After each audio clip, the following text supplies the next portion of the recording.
Hello, welcome to our presentation on Helicobacter pylori bacteria, commonly known as H. pylori. This work was prepared and will be presented to you by Tara Casillas, Bernitha Kelly Carter, Tiffany Kidd, and Shaniqua Shug Ples. This work was presented for our Nursing 7100 Advanced Pathophysiology course at Valdosta State University.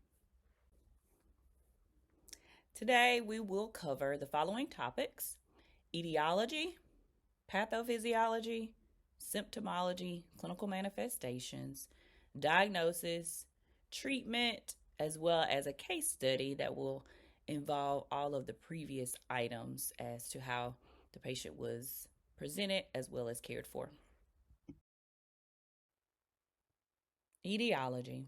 H. pylori is a gram-negative, spiral-shaped bacterium that colonizes within the stomach's mucosa. It is able to survive in the stomach's very acidic environment by producing urease, and the urease actually neutralizes the gastric acid.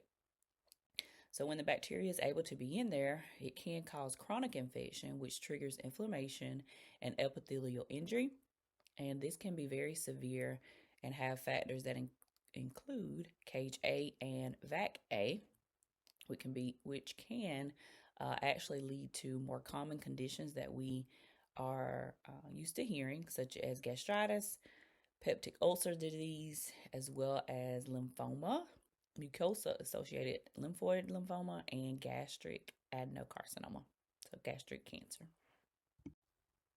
Pathophysiology. H. pylori uses flagella, which are tentacle-like strings, to move through the mucosa layer, and urease that helps neutralize the stomach acidity. Once they are in the environment, they release cytotoxins that cause inflammation and cell death. The host, in response to the cytokines, perpetuates chronic gastritis and persistent inflammation that can lead to stomach atrophy, intestinal metaplasia, and gastric cancer. And lower stomach gastritis does increase gastrin secretions and acid production, and this predisposes patients to duodenal ulcers. Hello, my name is Bernitha Carter, and I'm here to talk with you about the symptomology, or the clinical manifestations or signs and symptoms that you need to be on the lookout for with Helicobacter pylori infection. In asymptomatic patients, the infection is silent, showing no clinical manifestations due to H. pylori bacteria being able to adapt to the gastric environment. So these patients won't have any clinical manifestations, but over time they will become symptomatic. Well, they'll have epigastric pain, bloating, nausea, and early satiety. That feeling of fullness after you eat, but only after eating a very small amount of food. You just feel bloated and nauseous. Those are acute symptoms letting you know that the infection is in your gut. Some of the more chronic symptoms would include inflammation of the gastric mucosa, intermittent abdominal discomfort that may improve or worsen with food intake, or peptic ulcer disease, gastric burning and pain, vomiting, and some gastrointestinal bleeding. Once a patient is diagnosed as having H. pylori infection, it's very important that it's treated, as it can go beyond the gastrointestinal tract. H. pylori infection is linked to several systemic effects, which include iron deficiency anemia, vitamin B12 deficiency, and ITP.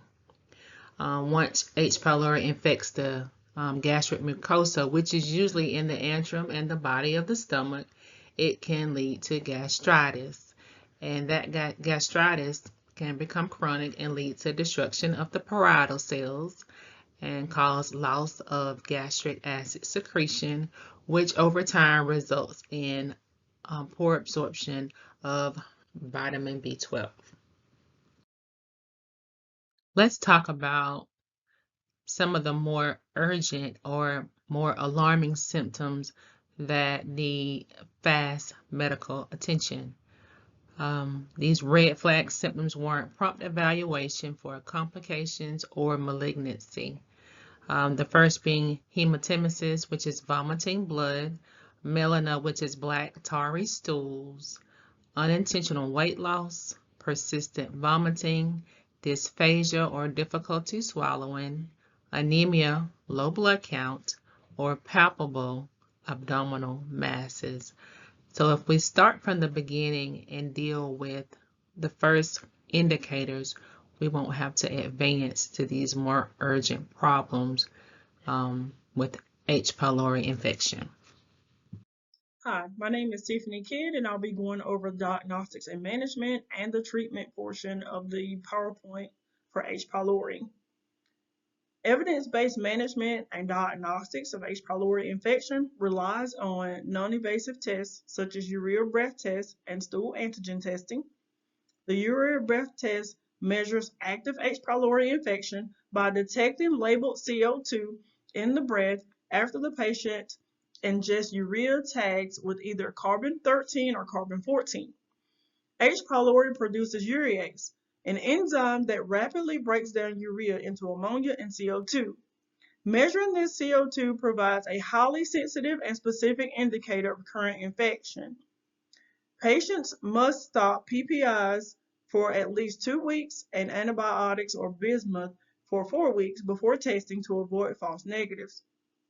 The stool antigen test identifies H. pylori antigens shed in feces and also reflects active infection, making it useful for both initial diagnosis and confirmation of eradication. It is inexpensive, widely available, and accurate when performed off PPIs, antibiotics, and bismuth for the proper washout period. Confirmation of eradication, test of cure, is essential for quality care using either the urea breath test or stool antigen test at least 4 weeks after therapy and 2 weeks after stopping PPIs. Antimicrobial stewardship, choosing regimens based on resistance patterns, treatment history, and regional susceptibility data helps preserve future antibiotic effectiveness. Resistance monitoring via cultural or molecular testing after treatment failure guides second-line therapy choices such as vancomycin-based regimens. Finally, we have personalized therapy. Considering factors such as prior antibiotic exposure, local resistance trends, adherence, comorbidities, and medication tolerance reduces complications, improves eradication rates, and minimizes recurrence.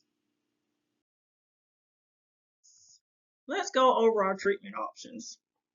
First-line treatment when antibiotic susceptibility is unknown is 14-day bismuth-based quadruple therapy, which includes a proton pump inhibitor such as pantoprazole, Protonix, rabeprazole, or potassium competitive acid blocker like lansoprazole, Prevacid, or omeprazole, Prilosec, bismuth, subsalicylate, tetracycline, metronidazole.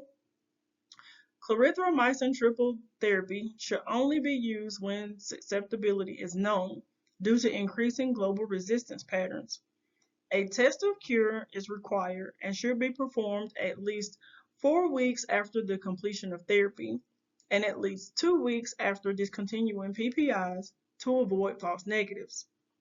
If treatment failure occurs, the next step is culture-based or molecular susceptibility testing to guide second-line therapy, such as rifabutin-based regimens or vulnoprezin-based dual-triple therapy.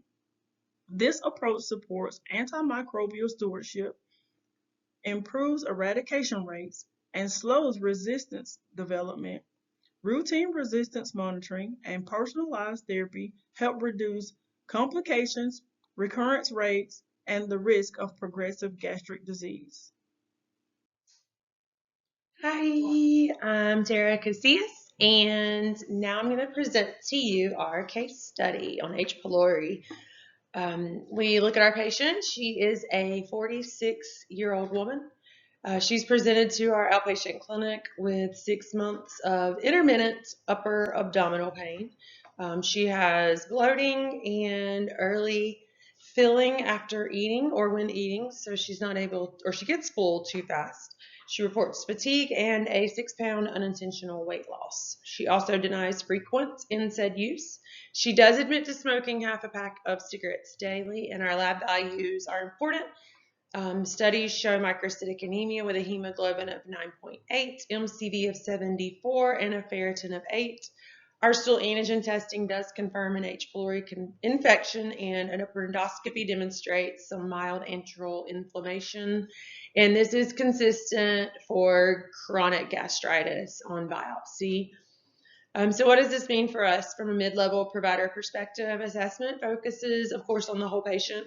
We should include symptom patterns, lifestyle factors, and psychosocial stressors. The patient's smoking habit, dietary habits, and stress levels need to be explored as part of the holistic evaluation. And of course, her anemia and weight loss should serve as red flags to us as nurses and nurse practitioners for, of course, potential complications.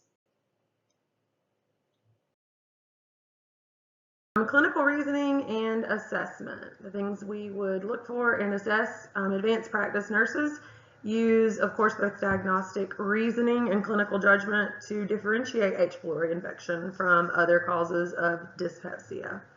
H. pylori survives in the gastric acid environment by producing urease and releasing virulence, which contribute to the overall inflammation and contribute to more tissue damage.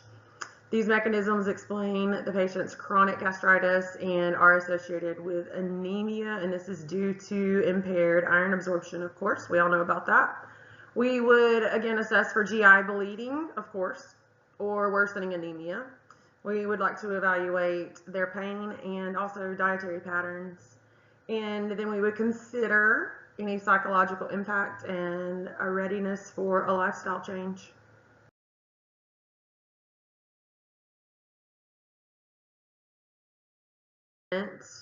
And advanced nursing interventions. So if we look at current guidelines, these recommend confirming the H. pylori infection. We would use non-invasive tests such as the urea breath test and stool antigen testing first. These distinguish active infection from a past exposure. In this case, stool antigen, or I should say in the case of our patient, a stool antigen test was appropriate and it was diagnostic.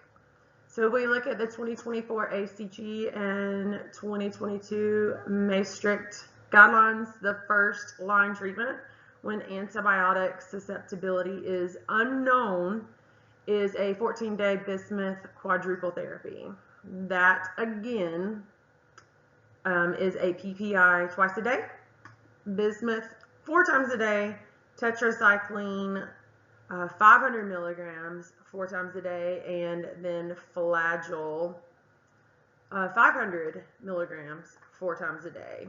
So from a mid-level nursing standpoint, the provider's role includes ensuring patient understanding, number 1, of the multi-drug regimen and possible side effects associated with the drugs. Secondly, we'd want to emphasize the adherence to the full 14-day course of treatment. As we are using antibiotics, we don't want to develop any antibiotic resistance. We have enough of that. Recommending avoidance of alcohol while on flagyl. As a GI nurse, I can tell you absolutely 100%, if you are drinking alcohol while taking flagyl, you will throw up your toes. So then we want to schedule a test of cure at least 4 weeks post-therapy and 2 weeks after stopping our PPIs. We would also want to provide nutritional guidance for anemia, the anemia recovery, and of course smoking cessation counseling is always of utmost importance. We would look at the fact that if eradication fails, the nurse practitioner should consider getting a culture or molecular testing to guide second-line treatment. So just to reiterate, non-invasive tests confirmed the infection. Our first-line treatment was bismuth quadruple therapy. Nursing roles include patient education, adherence of support, along with alcohol avoidance, counseling, scheduling test of cure, and providing nutritional guidance, and of course, smoking cessation counseling. For patient follow-up and the outcomes we would expect for our patient after treatment, our patient should report improved energy. We should see an improved appetite, and she would also report resolution of dyspepsia, hopefully. We would want to, again, repeat our stool antigen testing after 6 weeks to ensure there is a negative result confirming the eradication. We would hope our hemoglobin levels would normalize within the 3 months. For follow-up care, we need to include again, reinforcement of lifestyle changes, of course, a periodic assessment for anemia reoccurrence, and patient education on recognizing the early signs of gastrointestinal distress or GI distress. Or after treatment, the patient, of course, has improved clinically. Again, our stool antigen was negative and hemoglobin normalized. So are we in alignment with current research? The management in this case we find does align with recent evidence emphasizing the quadruple therapy, universal test of cure, and antimicrobial usage. The link between H. pylori and extra gastrointestinal conditions such as iron deficiency anemia and vitamin B12 deficiency is actually well documented. However, earlier research overstated the proportion of ulcers attributed exclusively to H. pylori. Modern studies recognize a multifactorial etiology. This involves NSAID use, stress, and diets. If we look at the significance of our H. pylori problem, globally 43% of the population remains infected. There's higher prevalence in developing regions. In the US, prevalence is about 30 to 40%. The infection is significant, and this is simply due to a silent course of nature and complications like ulcers, anemia, and gastric cancers. Severe peptic ulcer bleeding still carries up to a 10% mortality rate, which is pretty significant. So for prevention and health promotion, if we look at prevention, it includes primary measures like hygiene, especially hand hygiene, as we know as nurses.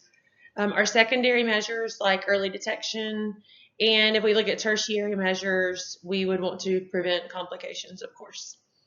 Advanced practice nurses play an especially vital role in prevention through patient education and, of course, community outreach. So again, looking at our primary prevention, we would of course want to promote hand hygiene and safe food and water consumption. We can provide for routine screening in high-risk individuals. Through secondary prevention, we would want to identify symptomatic or anemic patients early on through stool antigen and our urea breath testing. If we look at tertiary prevention, we would just reinforce the adherence of treatment, manage our side effects, and provide nutritional support to prevent a reoccurrence of H. pylori. So with conclusion and a special note to future practice, as FNPs, we will frequently encounter patients with H. pylori along with nonspecific gastrointestinal complaints such as dyspepsia, bloating, or fatigue. Recognizing the subtle indicators such as the iron deficiency anemia or early filling will help differentiate between functional dyspepsia and H. pylori related pathology. Applying guideline-based screening ensures accurate diagnosis and avoids unnecessary empiric therapy. This also demonstrates the FNP's role in safe, cost-effective pharmacologic management.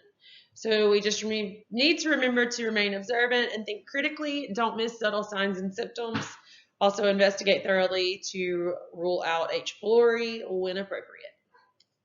Thanks so much. We hope you appreciated or enjoyed and appreciated our presentation on H. pylori. Bye.